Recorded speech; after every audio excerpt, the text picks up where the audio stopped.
আলাইকুম ওয়া রাহমাতুল্লাহি ওয়া বারাকাতুহু। ভাই পিছনের ভাইরা যদি একটু সামনের দিকে আসেন, একটু ব্যায়াম হয়ে গেল আর আপনাদের মুখগুলো আমার একটু দেখা হয়ে গেল। একটু আগে আসুন তো দেখি ভাই, পিছনে যারা চুপটি মেরে বসে আছেন আসুন আসুন। এই যুবক ভাইরা সামনে সামনে একটু আসুন। সব তো বয়স্ক লোক সামনে দেখতে পাচ্ছি, ব্যাপারটা কি? সবাই একটু আগে আসি, একটু আগে আসি ভাই। বেশিক্ষণ কথা হবে না, দু চারটে কথা বলে আমরা বিদায় নেবো। অনেকে ভাবছেন যে মনে হয় এই শুরু করে যা শেষ হবে না, ব্যাপারটা তা নয়। যত শর্টে আমরা চেষ্টা করব কথা শেষ করব, আপনাদের ধৈর্য যতটুকু। যদি আধ ঘন্টা হয় আধ ঘন্টা, 25 মিনিট 25 মিনিট, 1 ঘন্টা হলে 1 ঘন্টা, দ্যাটস এনাফ। ইসলাম কোনো জবরদস্তি করে কাউকে চাপিয়ে দেয় না। ইসলাম কোনো জবরদস্তি নাই, লা ইকরাহা ফিদ্দিন। এটা কোরআনের 3য় পারার 1ম পৃষ্ঠার 13 নম্বর লাইনে 256 নম্বর আয়াত। লা ইকরাহা ফিদ্দিন। সকলে আমার সঙ্গে একটু পড়ুন দেখি, লা ইকরাহা ফিদ্দিন। ধর্মে জবরদস্তি, প্রেসার ক্রিয়েট, চাপিয়ে দেওয়া এরকম কোন সিস্টেম ইসলামে নাই। এই কলেমা পড়ো লা ইলাহা ইল্লাল্লাহ, তো ফাচাং করে মুন্ডু কেটে দেবো, এরকম সিস্টেম আছে? আছে আছে আছে। আজকে সারা ভারতে দেখছেন আমাদের শান্তির বাংলা, আলহামদুলিল্লাহ হিন্দু মুসলমান বাস করি, কিন্তু আপনি যদি ইউপিতে যান, গুজরাটে যান, আসাম যান, ত্রিপুরা যান, পাশে ঝাড়খণ্ড আছে, বিভিন্ন স্টেটে কোনো একজন সংখ্যালঘু মুসলিম পেলে তাকে জোর করে জয় শ্রীরাম বলা হয়, বলানো হয় না? হয় কি হয় না? কিন্তু পৃথিবীর ইতিহাসে আপনি যে কোনো রিপোর্ট দেখুন, আমি কোনো ধর্মকে অপমান করছি না, পৃথিবীতে প্রায় 57টার মতো মুসলিম কান্ট্রি আছে, সেখানে মেজরিটি মুসলিম, মাইনরিটি নন মুসলিম, মুসলিম বেশি। এই দেশগুলিতে কোনো জায়গায় জোর করে একজনকে মুসলমানি দেওয়া হয়েছে শুনতে পেয়েছেন? মুসলমানি বোঝেন না আপনারা? মুসলমানি কি গলা কেটে দেওয়া, তাই তো? মুসলমানি বোঝে না, মুসলমানি বোঝেন না। খাতনা, আপনাদের খাতনা অনেকের হয় নাই, তো বুঝবেন কিভাবে? খাতনা হয়েছে সবার? হয়েছে তো ইনশাল্লাহ। পৃথিবীর ইতিহাসে কোনোদিন শুনেছেন যে ইরাকে, কুয়েতে, কাতারে, জর্ডন, মিশর, লিবিয়া, ফিলিস্তিন, পাকিস্তান, আফগানিস্তান, বাংলাদেশ, মালয়েশিয়া, যত দেশের নাম বললাম প্রত্যেকটা মুসলিম কান্ট্রি, এই মুসলিম দেশের মধ্যে একজন খ্রিস্টান বা ইহুদি বা হিন্দু বা শিখ বা জৈন বা বৌদ্ধ, তাকে ধরে হুজুররা তার মুসলমানি দিয়েছে? হ্যাঁ বা না বলে না? সকলে বলবেন তবে তো বুঝবো। শুনে থাকলে বলেন হ্যাঁ দিয়েছে। বলবে না কেন? লা ইকরাহা ফিদ্দিন। ধর্মে কোনো জবরদস্তি নাই, প্রেসার ক্রিয়েট নাই। সুবহানাল্লাহ বলবেন না? 2 নম্বর হলো, কোন একজন অমুসলিমকে কোন মৌলভী সাহেব, কোন পীর সাহেব, কোন আমির সাহেব, কোন মুফতি সাহেব, কোন মসজিদের সম্মানিত ইমাম সাহেব জোর করে ধরে তাকে লা ইলাহা ইল্লাল্লাহ বলিয়ে মাথায় টুপি দিয়ে মসজিদে ঢুকিয়ে দিয়েছে, প্রমাণ আছে? থাকলে বলুন যে হ্যাঁ আমি দেখেছি। পাবেন না। কেন? এটাই হচ্ছে ইসলাম ধর্মের বিশেষত্ব, এটাই হচ্ছে ইসলামের স্পেশালিটি, এটাই হলো ইসলামের খুসুসিয়াত। আল্লাহ যখন বলেছে লা ইকরাহা ফিদ্দিন, মুসলমান কোনোদিন জোর করে কারোর ধর্মের উপরে হস্তক্ষেপ তো করেই না, এমনকি জোর করে কাউকে ইসলামের মধ্যে দীক্ষিত করে না। আর একটা শব্দ আমাদেরকে বলা হয় মুসলমানদের, যে মুসলমানরা জোর করে নাকি লাভ জিহাদ করে। শোনেন নাই? লাভ জিহাদ শব্দটা অনেকে জানেন না হয়তো, যে মুসলমানেরা অমুসলিম মহিলাদেরকে ভালোবাসা ছলে ফেলে, কলে কৌশলে পার্কে নিয়ে, হোটেলে নিয়ে, রেস্টুরেন্টে নিয়ে ভুল বুঝিয়ে তাকে লা ইলাহা ইল্লাল্লাহ বলে ধর্মান্তরিত করে। এই শব্দটার নাম হলো লাভ জিহাদ। এটা শুনেছেন? লাভ জিহাদ শোনেন নাই? বীরভূমের লোক কোন দেশে বাস করছেন আপনারা? কি লাভ জিহাদ, ভালোবাসা জিহাদ। অথচ আল্লাহি আল্লাহর কসম করে বলছি, ইসলামের মধ্যে কোনো ব্যক্তিকে ভালোবেসেও যদি আপনি মনে করেন যে ওকে মিথ্যা ভালোবাসা দিয়ে ধর্মে টেনে আনবো, এই সিস্টেম ইসলামে নাই। তাহলে ইসলামটা প্রচার হয়েছে কি করে? সারা পৃথিবীতে এমন একটা দেশের নাম বলুন তো যেখানে মুসলিম নাই? কোন দেশ আছে? না আছে যেখানে মসজিদ নাই? পাবেন না।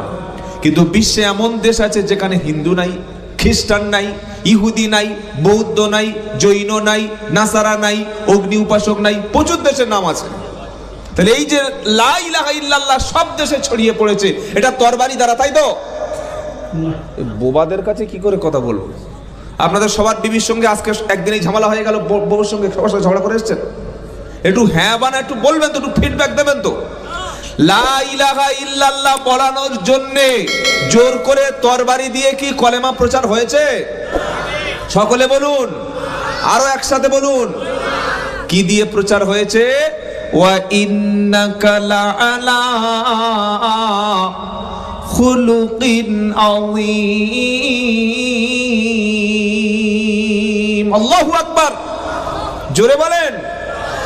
এই যে ছাত্ররা আজকের হিপস করলো, তো মানে আটলান্টিক মহাসাগরের তবু তলদেশে যাওয়া যায়, যায় কি যায় না? পৃথিবীতে সবচাইতে গভীরতম যেটা মহাসমুদ্র, তার নাম কি ভাই? প্রশান্ত মহাসাগর। প্রশান্ত মহাসাগরের তলদেশে বিজ্ঞানীরা যেতে সক্ষম হয়েছে এবং তারা স্বীকার করেছে প্রশান্ত মহাসাগর এতটা ডিপ। এই যে আটলান্টিক মহাসাগরে মাঝখানে ডুবে গিয়েছিল 1912 সালে যে জাহাজটা, তার নাম হলো টাইটানিক জাহাজ। টাইটানিক সিনেমা আছে না, অনেকে দেখেছেন, কি যুবক ছেলেরা দেখেছে না দেখে নাই? তো এটা একটা সিনেমা তৈরি করেছে, কিন্তু আসল ঘটনাটা 1912 সালে, আজ থেকে প্রায় 110-15 বছর আগে টাইটানিক জাহাজ আটলান্টিক মহাসাগরে ডুবে গিয়েছিল। তার মানে কি? মহাসাগরের তলা আছে কিন্তু কোরআনের কোনো শেষ নাই, কোরআনের কোনো কিনারা নাই। সুবহানাল্লাহ বলেন। তো এই কোরআনের মধ্যে আল্লাহ তাআলা প্রিয় নবীকে সার্টিফিকেট দিচ্ছেন, ওটা পঞ্চায়েত থেকে না, বিডিও থেকে না, এসডিও থেকে না, থানা থেকে না, জেলা থেকে না, ডিস্ট্রিক্ট ম্যাজিস্ট্রেট থেকে না, সার্টিফিকেটটা দিচ্ছেন তিনি যিনি আসমানের মালিক, জমিনের মালিক, আরশের মালিক, পৃথিবীর মালিক, সমস্ত মানুষের মালিক, জিনেদের মালিক, জান্নাত জাহান্নামের মালিক। তিনি তার প্রিয় হাবিবকে একটা সার্টিফিকেট দিচ্ছেন। ওই সার্টিফিকেটের নাম হলো ক্যারেক্টার সার্টিফিকেট, চরিত্র সার্টিফিকেট। সুবহানাল্লাহ বলবেন না? আজকে আমাদের মুসলমানদের বলে এরা নোংরা, এরা জঙ্গলি, এরা জঙ্গি জাতি, এরা অসভ্য। আমি কোন ধর্মকে খারাপ বলি না, ইসলামও বলতে নিষেধ করেছে, ওয়ালা তাসুবুল্লাযিনা ইয়াদউনা মিন দুনিল্লাহ, আল্লাহ ছেড়ে যারা অন্য কোন উপাস্যকে ডাকে তোমরা তাদেরকে গালি দিও না। আপনি বলতে পারবেন, এ কালী ঠাকুর তো জিভ বার করে আছে, এ সরস্বতী তুই শাড়ি পরেছিস কেন, এ দুর্গা, এরকম বলা যাবে? হ্যাঁ কিনা বলেন? না। পৃথিবীতে অন্য কোন ধর্মের ধর্মীয় উপাসনালয় ঠাকুরকে, দেবীকে, মূর্তিকে গালিগালাজ করা যাবে না। তারপরেও শুনে রাখুন, এই যে কুম্ভ মেলা চলছে, গতকাল একটা ফেসবুকে হঠাৎ ভিডিও ভেসে আসলো, দেখলাম ওই ভিডিওতে একজন মহিলা সাংবাদিক একটা বাবার কাছে গিয়েছে। বাবা গিয়ে বলছে, বাবা আমাকে একটু আশীর্বাদ দেবেন, যেমন আমরা আলেমদের কাছে গিয়ে কি বলি, হুজুর একটু বদদোয়া করে দিন, তাই তো? হ্যাঁ, দোয়া করে দিন। তো দোয়া করে নি, এটা বিনা পয়সায়। হুজুরদের তো পয়সা লাগে না, ইমাম মানে ফ্রি, হুজুর মানে ফ্রি, মুফতি সাহেব ফ্রি, সব ফ্রি। ডাক্তারের কাছে গেলে প্রেসক্রিপশন করতে গেলে 500 টাকা লাগে, উকিলের সঙ্গে আলোচনা করতে গেলে 1000 টাকা লাগে, পুলিশের সঙ্গে কথা বলতে গেলে কোনো বিষয় সলভ করতে গেলে টাকা লাগে। খালি আলেম মানে ফ্রি, মৌলবি মানে ফ্রি, আর ইমাম মানে 4-5 হাজার টাকা দিলে ইমাম পাওয়া যায়। কি বলছি বুঝতে পারছেন না? তো হুজুরের কাছে গিয়ে আমরা দোয়া নিই। তো এই মহিলা সাংবাদিক, আমি দেখলাম ওই যে সাংবাদিকদের সামনে যে মাইক থাকে না, যেটা ওই বয়া এরকম থাকে, যেটা কথা বলে, ওই মহিলা সাংবাদিকটা পিঠে এরকম ধরে নিয়ে আর মাথাটা নিচু করে আর বলছে, বাবা আমার একটু মাথায় আশীর্বাদ দিন। তাহলে বাবা আশীর্বাদ দেবে, বাবার হাতে ছিল ঝাঁটা, কি ছিল? ঝাঁটা। আর বাবার মাথা থেকে পা পর্যন্ত শরীরের কোনো জায়গায় 1 ইঞ্চি পোশাক নাই। পুরো দিনের বেলা লাইট জ্বেলে বসে আছে। বুঝতে পারেন নাই? কি বুঝলেন? দিনের বেলা হ্যাচাক লাইট জ্বেলেছে, চিন্তা করতে পারছেন? এইবার ওই বাবা দেখি মহিলার মাথায় দিল 2টো ঝাঁটার বাড়ি। মহিলা মার খেয়ে বাবার চলো বাড়ি চলো হয়ে গেছে, আসল জায়গায় দোয়া নিয়ে চলে গেছে। আমি ধর্মকে অপমান করছি না। যারা মুসলমানদেরকে অসভ্য বলছো, শোনো, সর্বপ্রথম ভারতবর্ষের জমিনে সভ্য জাতি হিসাবে যারাই পোশাক পরা শিখিয়েছিল তারা মুসলমান জাতি। বলুন সুবহানাল্লাহ। বললে আগে পোশাক পরতো না? হ্যাঁ পরতো, কিন্তু একটা সভ্য সমাজ বিনির্মাণে মুসলমানরা ভারতে যা দিয়েছে তামাম বিশ্বের সেটা কেউ দিতে পারবে না। সেটা ইতিহাস, ওটা অন্য সাবজেক্ট। তাহলে আল্লাহ তার রসুলকে সভ্য রসুল হিসাবে অসভ্য জাতির কাছে পাঠিয়েছেন। মূর্খ, জাহিল, ইলিটারেট, ইগনোরেন্স একটা জাতি নির্মাণ করবেন এমন একজন নবী পাঠিয়েছেন। তরবারি দিয়ে তাকে দিন প্রচার করতে বলেনি, অ্যাটম বম দিয়ে দিন প্রচার করতে বলেনি। যে কলেমা পড়বে না ফাঁসিতে ঝুলিয়ে দাও, এটা মুহাম্মাদের মেসেজ ছিল না। তিনি এসে আল্লাহ তার রসুলকে প্রথমে সার্টিফিকেট দিয়ে দিচ্ছেন। ওই সার্টিফিকেটের নাম হচ্ছে ক্যারেক্টার, চরিত্র সার্টিফিকেট। সুবহানাল্লাহ বলবেন না? আপনি একটা মানুষের বক্তব্য শুনবেন, একটা মানুষের ওয়াজ শুনবেন, একটা মানুষের কাছে গিয়ে ইসলাম নেবেন, একটা মানুষের কাছে আপনি শিক্ষা নেবেন। যদি জানেন যে সে মাতাল, চোর, চিটিংবাজ, ধাপ্পাবাজ, নারীদের নিয়ে রাত কাটায়, তার কথা শুনতে ভালো লাগবে? তারা উপদেশ নেবেন। আল্লাহ বলছেন, বিশ্ববাসী শোনো, আমি এমন একজনকে তোমাদের কাছে নেতা পাঠালাম। ওই নেতার ক্যারেক্টারটা, ওই নেতার চরিত্রটা আগে তোমরা জানো। পারা নাম্বার 29, সূরার নাম সূরা কলাম। আল্লাহ শোনাচ্ছেন, নুন ওয়াল কলামি ওয়ামা ইয়াসতুরুন মা আতা বিনিমাতি রাব্বিকা বিমাজনুন। সুবহানাল্লাহ বললেন না? গল্প শোনাচ্ছি না কোরআন? কি গো, এই একটা অক্ষর শুনলে সাথে সাথে নেকি কটা? ভাই এই সাউন্ড একটু, পাওয়ারটা একটু বাড়িয়ে দিন। একটা অক্ষর শুনলে কটা নেকি? কথা বলে না? 10টা। জানেন না? শুনলে নেকি, পড়লে নেকি, শুনলে নেকি, পড়লে নেকি, দেখলে নেকি হয়। কোরআন দেখলে নেকি আছে না নাই? মহব্বতের সঙ্গে। শুনলে নেকি, পড়লে নেকি, দেখলে নেকি হয়। আর কোরআন পড়ে করলে আমল, জান্নাত যাওয়া যায়। সুবহানাল্লাহ বলবেন না? থাক, এখন বলার দরকার নেই। সেই রমজান মাসের পরে ঈদের নামাজ পড়ে একবার বলবেন। বলুন না সুবহানাল্লাহ। কি সুন্দর কথা। শুনলে নেকি, পড়লে নেকি, শুনলে নেকি, পড়লে নেকি, দেখলে নেকি হয়। আর কোরআন পড়ে মেনে নিলে জান্নাত পাওয়া যায়। সুবহানাল্লাহ বলেন। সূরার নাম কলাম। আর এই সূরার মধ্যে আল্লাহ তার রসুলকে সার্টিফিকেট দিচ্ছেন। কত সুন্দর সার্টিফিকেট দেখেন। কি আগে ও মক্কাবাসী, ও বিশ্ববাসী, ও পৃথিবীর সমস্ত মানুষেরা, আগে তোমরা রসুলের চরিত্রটা জানো যে তিনি কেমন রসুল, জেনে নাও। তো বান্দা বললে আল্লাহ কেমন রসুল? এবার আল্লাহ বলছেন হচ্ছে ওটাও বলে দেওয়া যায়। শরীরে কতটা জ্বর আছে টেম্পারেচার মেপে বলে দেওয়া যায় কি যায় না? যায়। শরীরে কতটা ব্লাড প্রেসার, বিপি আছে ওটা মেপে বলে দেওয়া যায়। সুগার কতটা ওটা বলে দেওয়া যায়। কিন্তু আল্লাহ বলছেন রসুলের চরিত্র কেউ যদি মেজারমেন্ট করে, কেউ যদি পরিমাপ করে, কেউ যদি মাপতে শুরু করে, এটা খুলুকিন আযীম, এত মহান, এত বিশাল রসুলের চরিত্র কিয়ামত পর্যন্ত কোনোদিন বলে শেষ করা যাবে না। তাও সুবহানাল্লাহ বললেন না? তাহলে আমরা কি নেতা পেয়েছি? সবচাইতে পৃথিবীর সেরা নেতা আমরা পেয়েছি। সুবহানাল্লাহ বলে। এবং রসুলের আর একটা বৈশিষ্ট্য শুনি। রসুলের দ্বিতীয় বৈশিষ্ট্য হলো এমন একজনকে আল্লাহ তাআলা আমাদের কাছে পাঠিয়েছেন যিনি কোনো ভ্যালুলেস, কোনো আজে বাজে, মিথ্যা, গল্প মানুষের কাছে বলেন না, যেটা বলেন সেটা আল্লাহর বাড়ি। সুবহানাল্লাহ পড়বেন না? মা ইয়ান্তিকু আনিল হাওয়া ইন হুয়া ইল্লা ওয়াহয়ু ইউহা। 27 নম্বর পারা, 5 নম্বর পৃষ্ঠা, 1 নম্বর লাইনের 2 থেকে 4 নম্বর আয়াত, সূরার নাম নাজম। আল্লাহ বলছেন শুনে রাখো, মা ইয়ান্তিকু আনিল হাওয়া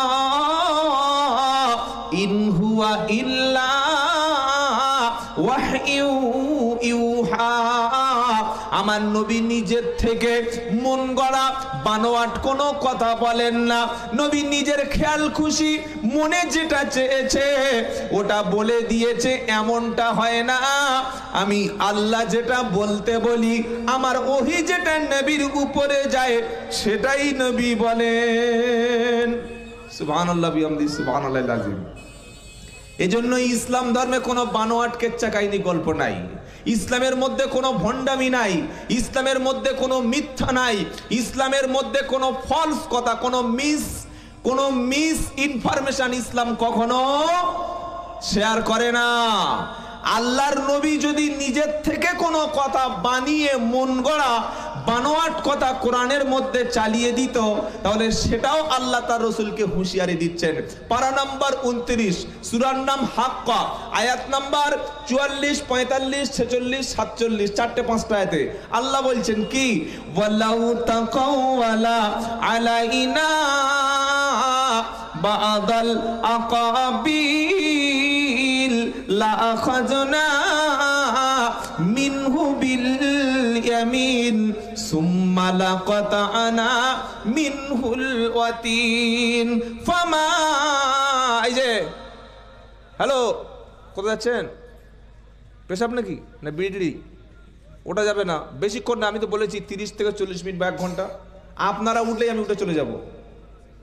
যদি আর একজন ওঠেন আমি কিন্তু পালিয়ে চলে যাব, ওটা যাবে না। যদি খুব একান্ত বিড়ি খাওয়ার নেশা থাকে এবারে খেয়ে আসুন, আর পেশাব করা আছে এবারে পেশাব করে আসুন, যান, অসুবিধা নেই।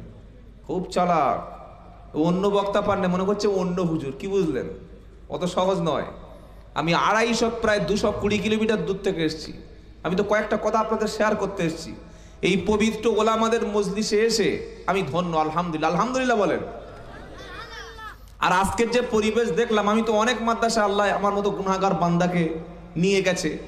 এই মাদ্রাসার সিস্টেমটা সম্পূর্ণ আলাদা, এখানকার ডিসিপ্লিন একদম মানে সম্পূর্ণ আলাদা, এত উন্নত, এতটা ডেভেলপ আপনারা করেছেন, পুরো সিস্টেমটাই আলাদা। এই হযরত আছেন আমাদের ওই মহতামিম সাহেব যারা আছেন, খুব সুন্দর পরিবেশ, স্টেজের পরিবেশ ভালো, আপনারাও আছেন, পরিবেশ ভালো। তো 2-4টে কথা আমরা কোরআন থেকে একটু শুনে নিয়ে একসঙ্গে বাড়ি চলে যাব, কি ভাই ইনশাআল্লাহ? আর যদি মনে করেন যে না আমার বাড়িতে বউ ডাকছে, তাহলে আপনি যেতে পারেন। আর বিবি ডাকলে ওখানে আর কিছু বলার নাই, কি বুঝলেন? কারণ আমরা যত বড় পীর সাহেব, মুফতি সাহেব যাই হোক না কেন, বিবির কথা আমাদের শুনে চলতেই হবে। একজন হাত তুলে বলুন তো যে আমি আমার বিবির কথা শুনি না, বলুন দেখি, আছেন দেখি, বলুন। আপনি কে আছে? আপনি বিবির কথা শোনেন না? মোটেই শোনেন না? বুঝতে পারেন ও নেটওয়ার্ক ফেল হয়ে গিয়েছে, কি বুঝলেন? 4G 5G তো এখন 4G ধরে ফেলেছে। যাই হোক, বিবির কথা শুননা অপরাধ না। তবে বিবি যদি বলে এটা চেঁচে দাও, বিবি যদি বলে হারাম মাল খাও, বিবি যদি বলে আমার ফেসবুক একটা অ্যাকাউন্ট খুলে দাও, বিবি যদি বলে আমাকে নিয়ে আমার বন্ধুদের সাথে, তোমার বন্ধুদের সাথে ঘুরতে পাঠাও, বিবি যদি বলে চলো আমরা দুজনে গিয়ে সিনেমা দেখে আসি, বিবি যদি বলে আমি ওই মহিলা সমিতি বন্ধন, আপনার এলাকায় আছে মহিলা সমিতি বন্ধন, ওদের একটু নাম লিখিয়ে মাসে মাসে টাকা নিই, বিবি যদি বলে আমি একটু আলাদা করে কোনো বন্ধুর সাথে ঘুরতে যাই, বিবির সেই কথাটা মেনে নেওয়া যাবে না যে কথাটা আল্লাহ এবং রসুলের সঙ্গে কন্ট্রাডিকশন হয়। কি বলছি বুঝতে পারছেন না?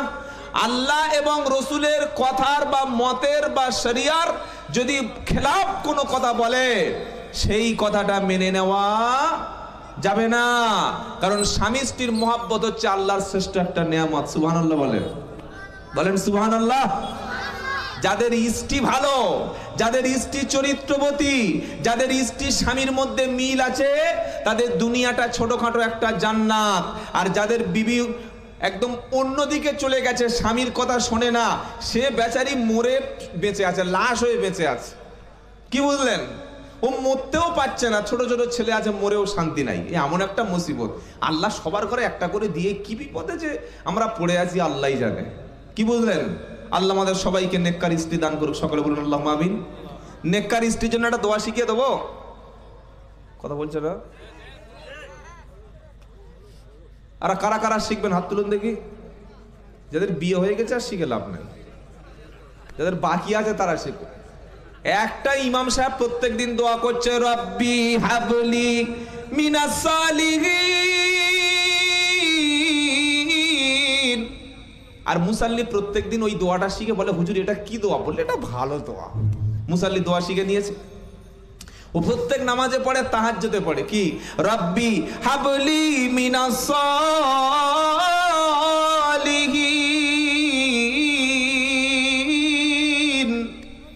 এই দোয়া করতে করতে 12টা ছেলে মেয়ে হয়ে গেছে। কটা? কথা বলে না? 12টা, 1 ডজন। তুই একদিন বললে, হুজুর আল্লাহ আমার এত ছেলে মেয়ে দিচ্ছে, মানে বুড়ো হয়ে গেছে আর সম্ভব হচ্ছে না, তাও দিচ্ছে। বললে তুমি কি দোয়া করো? বললো ওই যে আপনি শিখিয়ে দিয়েছিলেন আজ থেকে 30 বছর আগে, কি, রব্বি হাবলি মিনাস সালিহিন। বলছে ও তো পাওয়ারফুল দোয়া, ও দোয়া পড়লে বুড়ো হওয়ার, কবরে যাওয়ার আগের দিন পর্যন্ত ছেলে মেয়ে হবে। এই হাসছে দেখো, আল্লাহ ইচ্ছা করলে পারে কি পারে না? আল্লাহর ডিকশনারিতে, আল্লাহর অভিধানে না বলে, অসম্ভব বলে, ইম্পসিবল বলে কোনো শব্দ নাই। খালি বলবে কোন, সাথে সাথে হয়ে যাবে। সুবহানাল্লাহ বলেন। উনি তো বলছে আল্লাহ আমাকে একটা নেক সন্তান দান করতো, আল্লাহ দেবে না? এই দেবে কি দেবে না? তো বুড়ো মানুষ যদি বলে ফের সুন্দর স্ত্রী পাওয়ার দোয়া করবো, তাহলে তো ভাব খারাপ। কি বুঝলেন? এই দোয়াটা সূরা ফুরকানে আছে, পারা নাম্বার 19, পৃষ্ঠা নাম্বার 5, লাইন নাম্বার 11, আয়াত নাম্বার 74। সূরার নাম ফুরকান। একটা মুমিন ব্যক্তির কয়েকটা গুণ আছে, সেই গুণের মধ্যে একটা গুণ হলো মুমিন ব্যক্তি আল্লাহর কাছে নিজের নেককার স্ত্রী এবং নিজের নেককার সন্তানের জন্য দোয়া চাইবেন। সুবহানাল্লাহ পড়েন। তো দোয়াটা শিখে নেন, কাজে লাগবে, হোক আর না হোক। কি, রব্বানা হাবলানা মিন আজওয়াজিনা ওয়া যুররিয়াতিনা কুররাতা আয়ুন ওয়াজআলনা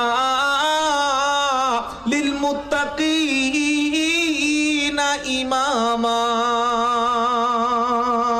আমিন বলেন। আমিন বললেও কষ্ট হবে, তো ভয়ঙ্কর লোক দেখতে পাচ্ছি আপনারা। আয় আল্লাহ তাআলা আমাকে নেককার স্ত্রী দান করুন, আল্লাহ আমাকে পরেজগার তাকওয়া মুত্তাকি স্ত্রী দান করুন, আমার সন্তানদেরকেও নামাজি পরেজগার দান করুন। এমন সন্তান দান করবেন, এমন স্ত্রী দান করবেন, কুররাতা আয়ুন, তাদের ব্যবহারে আমি বাবা, আমি মা, আমার সন্তানদের ব্যবহারে চক্ষুটা শীতল হয়ে যাবে। সুবহানাল্লাহ বলেন। কটা ছাত্র পাকড়ি নিল হযরত? 3 জন। আচ্ছা, 3টে ছেলে যে পাকড়ি নিয়েছে, এদের বাপ মার সম্মান আজকের বেড়েছে না কমেছে? জোরে বলুন।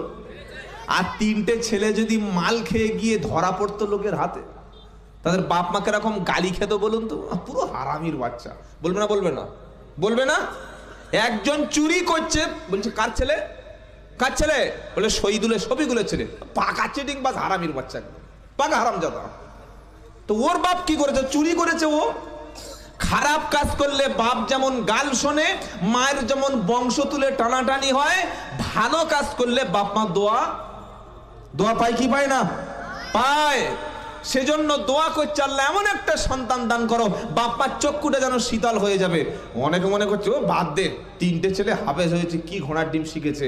আমার ছেলে বড় ইঞ্জিনিয়ার, ব্যারিস্টার, লয়ার, আইনজীবী, তারপরে বিশাল একজন অফিসার হবে, কোটি কোটি কোটি কোটি কোটি টাকা মাল কামাবো। আর এ হাফেজ সাহেব মসজিদে ঢুকলে 6000, আর মাদ্রাসায় মাসের শেষে হয়তো 1000-5 টাকা দেবে, তাও বলবে চাঁদা তুলি কালেকশন করে নাও। কোনো দাম আছে দুনিয়ায়?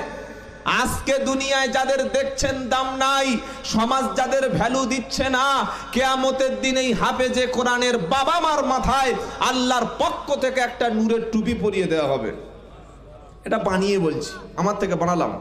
মান করা আল কুরআনা ওয়া মিলা বিমা ফিহি উলবিসা ওয়ালিদাহু তাজান ইয়াউমাল কিয়ামা। কিয়ামতের দিন আল্লাহ তাআলা একদল মানুষের মাথায় নূরের টুপি পরিয়ে দেবে। হাসরবাসী জিজ্ঞাসা করবে, রব্বানা এরা কারা? আল্লাহ বলবে, যারা কোরআন পড়েছিল, কোরআনে হালালকে হালাল হারামকে হারাম বলে মেনে বিশ্বাস করেছিল, যারা কোরআনওয়ালার বাবা মায়ের মাথায় আল্লাহর পক্ষ থেকে নূরের টুপি নূরের পোশাকও পরিয়ে দেওয়া হবে। আর হাফেজে কোরআনের বাপ মাকে আল্লাহ সেদিন হাফেজে কোরআনের সুপারিশে জান্নাতে যাওয়ারও ঘোষণা দেবে। সুবহানাল্লাহ বলতে ইচ্ছা করে না? আমাদের দুনিয়া তো সীমিত সময়ের জন্য এসেছি ভাই, আমাদের আসল ঠিকানা কোথায়?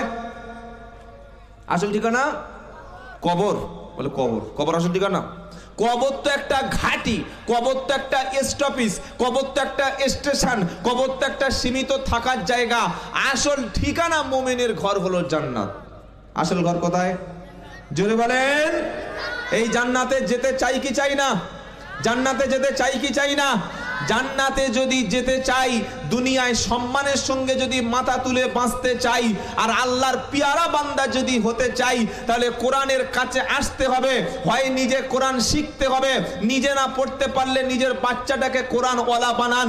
এমন সন্তান তৈরি হবে, ছেলে যখন মাদ্রাসা থেকে আলেম হয়ে হাফেজ হয়ে কোরআন শিখে বাড়িতে আসে, এসে বাপের সামনে একটা বিড়ি ধরায়, তাই তো? সিগারেট, মদের বোতল, ফ্রি ফায়ার, পাবজি, সিওসি খেলে খেলে প্রথমে বাড়িতে ঢুকবে মাথা নিচু করে, আসসালামু আলাইকুম। এই বলে ওয়ালাইকুম আসসালাম।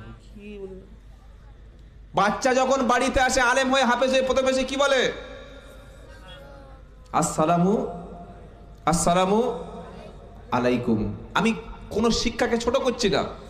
আপনি ইংলিশ মিডিয়ামে বাচ্চা দিন, খ্রিস্টান মিশনারিতে বাচ্চা ভর্তি করে দিন, পড়তে গেছে সকাল 6টায়, ফিরেছে 10টায়, এসে বলছে গুড মর্নিং ড্যাডি। ভালো সকাল, কোনো দাম আছে এটা শুনে? এটা আমার কি লাভ আসবে ভালো সকাল শুনে? আমার বাচ্চা যদি আমাকে সালাম দিতে পারে, সালাম দিয়ে ছেলে বাপের হাতে হাত দিয়ে মুসাফা করছে আর বলছে ইয়াগফিরুল্লাহু লানা ওয়া লাকুম, ইয়াগফিরুল্লাহু লানা ওয়া লাকুম, আল্লাহ তোমাকে এবং আমাকে দুজনকেই ক্ষমা করে দিক, সুবহানাল্লাহ বলবেন না? দাম আছে, শিক্ষার দাম আছে। কলেজ ইউনিভার্সিটি ছাত্ররা পড়ে, তার মধ্যে যদি কোরআন না থাকে, আল্লাহর ইলম না থাকে, কোরআনের কোনো নূর তার মধ্যে না থাকে, কলেজ ইউনিভার্সিটি হাই স্কুলের পাশে দেখবেন, পেশাবখানায় গিয়ে দেখবেন পানির কোনো সিস্টেম নাই, আর পেশাব করে করে 1.5 ফুট গর্ত হয়ে গেছে দাঁড়িয়ে পড়ে করে। মাদ্রাসায় যান, গিয়ে দেখুন 6 বছর 5 বছরের ছেলেরা ঘুম থেকে উঠেই পেশাব দাঁড়িয়ে করে না বসে করে? জোরে বলুন। বসে করে। পেশাব করে পানি নেয় না? নেয় না। যে নাপাক তার কাছে আমি কি শিক্ষা নেব? যে এখনো পর্যন্ত নাপাক থেকে পাক হতে পারলো না, বসার সিস্টেমটা শিখলো না, বিশাল বড় অফিসার মুসলমান চা খাচ্ছে বাম হাত দিয়ে। বাম হাত দিয়ে কে খায়? লা তাকুলু শিমাল। নবী বললেন তোমরা বাম হাতে খেও না, বাম হাতে পান করো না, শয়তান বাম হাতে পান করে। মুসলমানের ছেলে ওই ইংলিশ অনার্স করেছে, মুসলমানের ছেলে অনেক এডুকেটেড হয়েছে, কিন্তু এখনো পর্যন্ত খাওয়া শিখেনি। খাওয়ার আগে বিসমিল্লাহ নাই, হাত ধোয়া নাই, বাঁ হাত দিয়ে চোখ বুজিয়ে চালাচ্ছে। আর মাদ্রাসায় যান, গিয়ে দেখে আসুন, খাওয়ার আগে প্রথমে 2টো হাত ধুয়ে নেয়। কি তৈরি করে মাদ্রাসায়? বিসমিল্লাহ বলে, দস্তরখান বিছায়, কোনো লোকমা পড়ে গেলে তুলে খায়, খাওয়ার মাঝখানে বিসমিল্লাহ, খাওয়ার শুরুতে বিসমিল্লাহ, খাওয়ার মাঝখানে আল্লাহুম্মা লাকাল হামদ ওয়া লাকা শুকর আদায় করে। খাওয়া শেষ হয়ে গেলে নাফরমানের মতো হাফ খাবার নষ্ট করে উঠে চলে যাচ্ছে। দেখেন নাই? যারা হাইলি এডুকেটেড জীবনে পুরো খাবার খাবে না, পুরো খাবার খেলে নাকি লোককে ওই হাওর বলবে, কুমির বলবে, পেটুক খুঁড়ে বলবে। ও হাফ দিলে হাফ নষ্ট করে পালাবে। আর একজন আলেম, একজন কোরআনওয়ালা, একজন মাদ্রাসা পড়ুয়া পরিষ্কার করে প্লেটটা পরিষ্কার করে পুঁছে খায়, এবং খাওয়ার শেষে প্রশংসা আল্লাহর, আলহামদুলিল্লাহিল্লাযী আতআমানা ওয়া সাকানা ওয়া জাআলনা মিনাল মুসলিমিন। আপনি পানি খাচ্ছেন, পানি। আমি তখন সবে মাদ্রাসায় ভর্তি হয়েছি, আমার বেশি বয়স হয়নি, কম। একদিন একটা দোকানে গেলাম, এবার বললাম ভাই পানি হবে? তো বললে খাও। এক গ্লাস দিয়েছে, এর পাশে চেয়ার ছিল, বেঞ্চ, বসেছি, আর আমি পানিটা খাচ্ছি গ্লাসে। প্রথমে একটু খেয়ে মুখটা একটু বাইরে নিয়ে বাইরে শ্বাস ফেললাম, আবার একটু খেয়ে আবার একটা ঢোক বাইরে ফেললাম, মানে 3 ঢোকে পানি খেলাম। 3 ঢোকে পানি খাওয়া কি যদি বলেন? কলেজ ইউনিভার্সিটি থেকে পড়ে এসছে, জিজ্ঞাসা করুন, জীবনে বলতে পারবে না। এই শিক্ষাটাই ওকে দেওয়া হয়নি, মাহরুম করা হয়েছে শিক্ষা থেকে। আমি যখন 3 ঢোকে এরকম করে পানি খেয়েছি, একটু খাচ্ছি, নিঃশ্বাসটা বাইরে ফেলছি, আর দোকানদারটা একজন আমার হিন্দু ভাই ছিল, অমুসলিম, ও দেখেছে, ঠিক বলছে কি করলে? কেন? বলে আমরা যখন জল খাই ঢক ঢক ঢক ঢক ঢক ঢক ঢক ঢক ঢক ঢক করে গাড়িতে পেট্রোল ভরার মতো কোত করে খেয়ে ফেলি। তুমি কি একটু খেলে আবার বাইরে একটু ফের মুখ বার করে আবার একটু, হোয়াট ইজ দিস? কারণটা কি, ব্যাপারটা হলো? শুনুন, আমরা যখন বাতাস থেকে যেটা গ্রহণ করি তার নাম হচ্ছে অক্সিজেন। কি গ্রহণ করি? অক্সিজেন। আর যেটা আমরা বাইরে সাপ্লাই করি ওটার নাম carbon die oxide. Carbon die oxide হলো দূষিত বিষ, দূষিত বায়ু। এই কার্বন ডাই অক্সাইড নাক থেকে, মুখ থেকে যখন বার হয়, ওইটা যদি পানির সঙ্গে মিশে যায়, এটা শরীরের পক্ষে ক্ষতিকর না এটা শরীরের পক্ষে উপকার? আরে আমি তাকে জিজ্ঞাসা করছি, সে বলল না না এটা তো ঠিক। তো বললে এটা তুমি শিখলে কোথায়?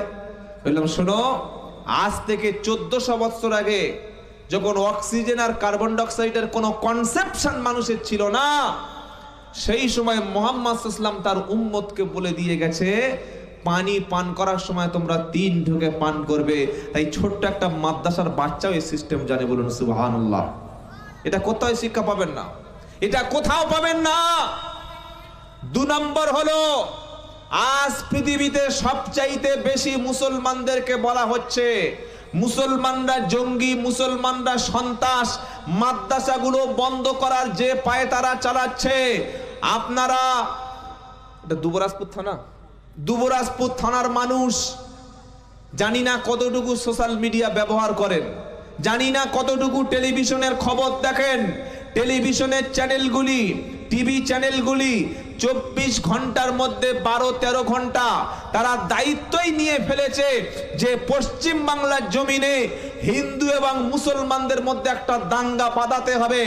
এই দাঙ্গা কোনো হিন্দু করবে না, এই দাঙ্গা কোনো মুসলমান করবে না, এই দাঙ্গা করানোর দায়িত্ব সম্পূর্ণ নিয়েছে টিভি চ্যানেল, খবরের চ্যানেল, সমস্ত নিউজ চ্যানেল।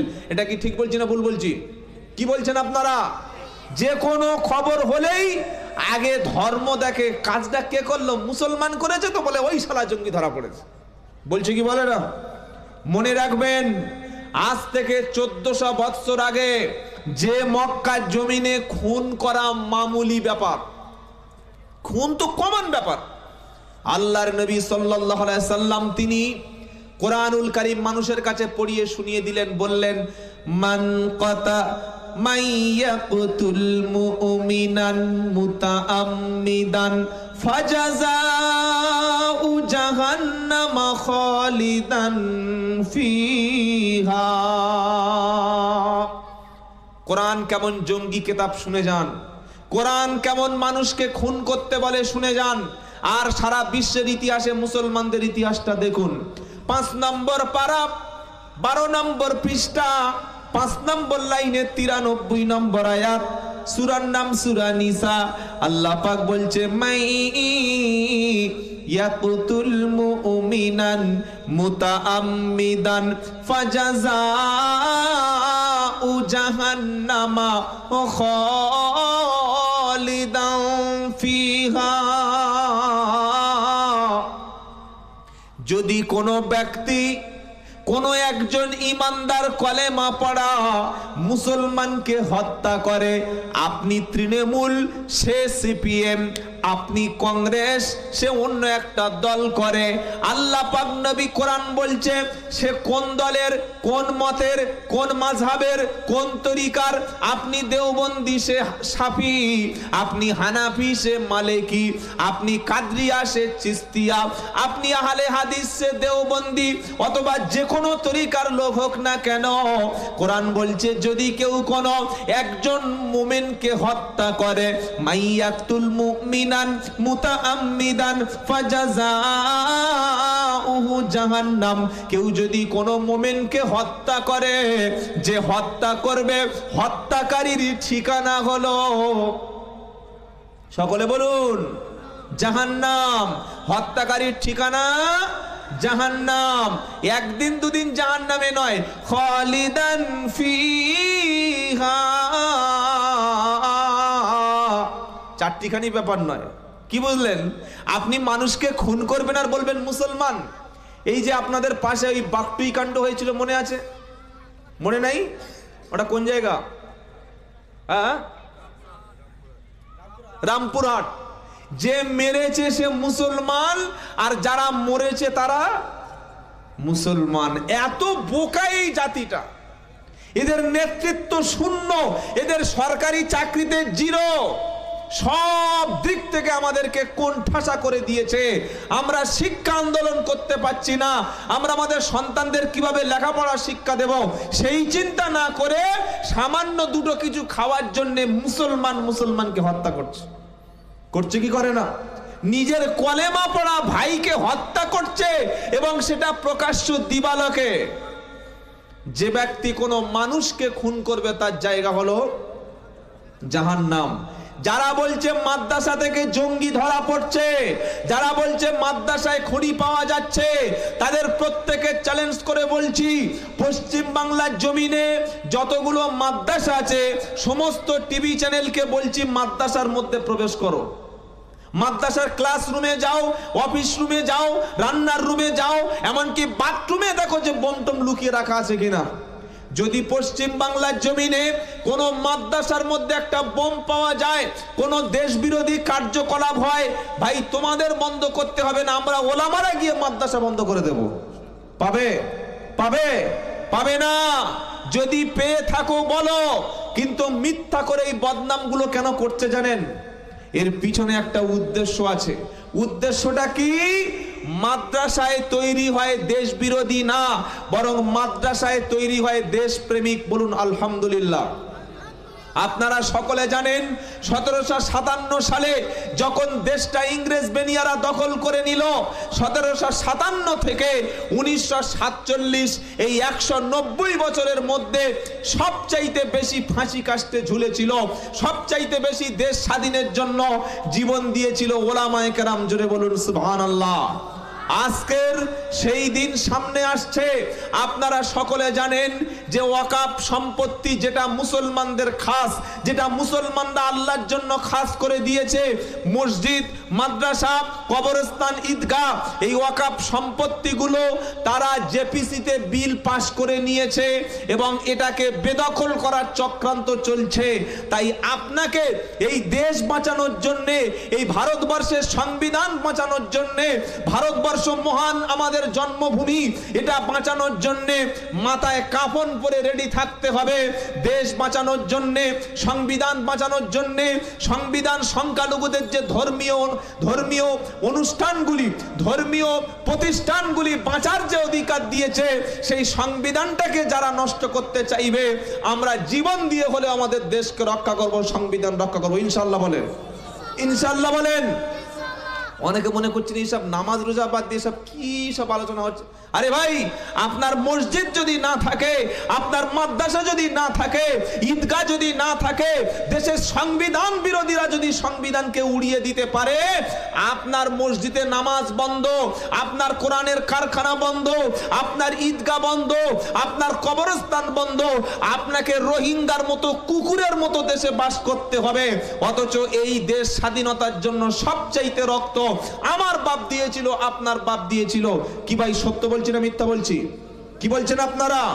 কোরআন তাই ফয়সালা করল, যদি কোনো ব্যক্তি কোনো একজন মুসলমানকে হত্যা করে, তাহলে হত্যাকারীর ঠিকানা হলো জাহান্নাম।